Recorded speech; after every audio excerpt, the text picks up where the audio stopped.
આજે આપણે બનાવીશું રીંગણનો ઓરો. તો એના માટે 2 મોટી સાઈઝના રીંગણ, સમારેલી કોથમીરી, લસણ, લીલું મરચું, નમક, તેલ, લાલ મરચું પાવડર, રાઈ, જીરું પાવડર, હળદર, ધાણા પાવડર અને આખું જીરું. હવે આપણે તેલ વડે 2 રીંગણને સારી રીતે કવર કરશું. એના ઉપર સારી રીતે તેલ લગાવી અને આપણે એને તૈયાર કરશું.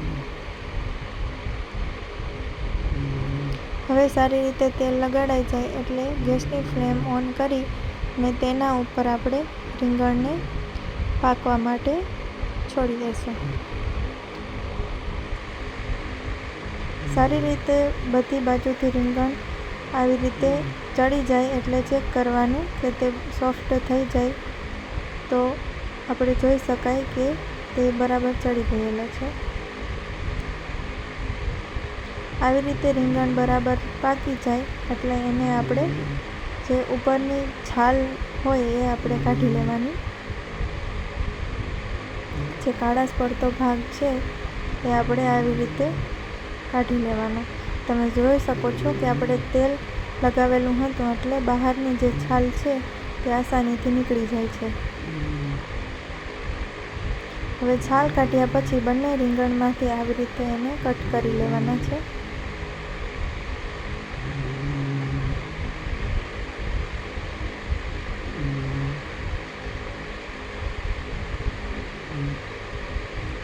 આ રીતે બંને રીંગણ કટ કર્યા પછી એને ઝીણો ઝીણો છુંદા ટાઈપ કરીને તૈયાર કરી લેવાનું વઘાર માટે.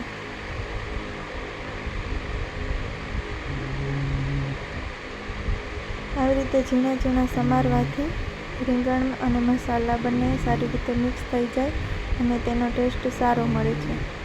હવે એક તવી પર આપણે થોડું તેલ નાખ્યું છે વઘાર માટે.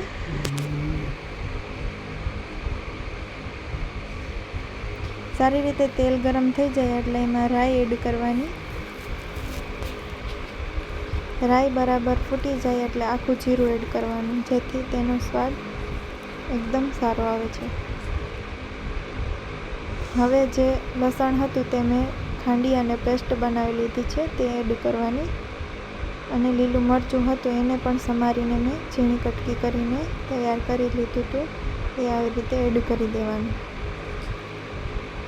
સારી રીતે મિક્સ કરી અને એમાં હળદર એડ કરવાની, થોડું લાલ મરચું પાવડર એડ કરવાનું કારણ કે એમાં ઓલરેડી આપણે લીલું મરચું નાખેલું જ છે તો વધારે તીખાશ ના હોય. ધાણા પાવડર એડ કરી દેવાનો,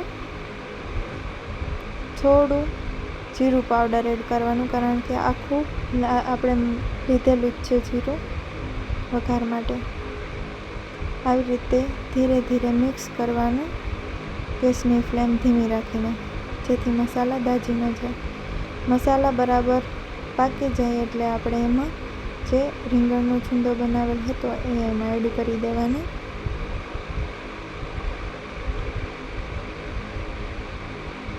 રીંગણનો છુંદો અને મસાલા આવી રીતે સારી રીતે એકબીજા સાથે ભળી જાય એ રીતે મિક્સ કરીને હલાવી લેવાનું છે. આ વખતે પણ ગેસની ફ્લેમ ધીમી જ રાખવાની છે. સારી રીતે મિક્સ થઈ જાય એટલે ગેસની ફ્લેમ વધારી જલ્દીથી એને હલાવીને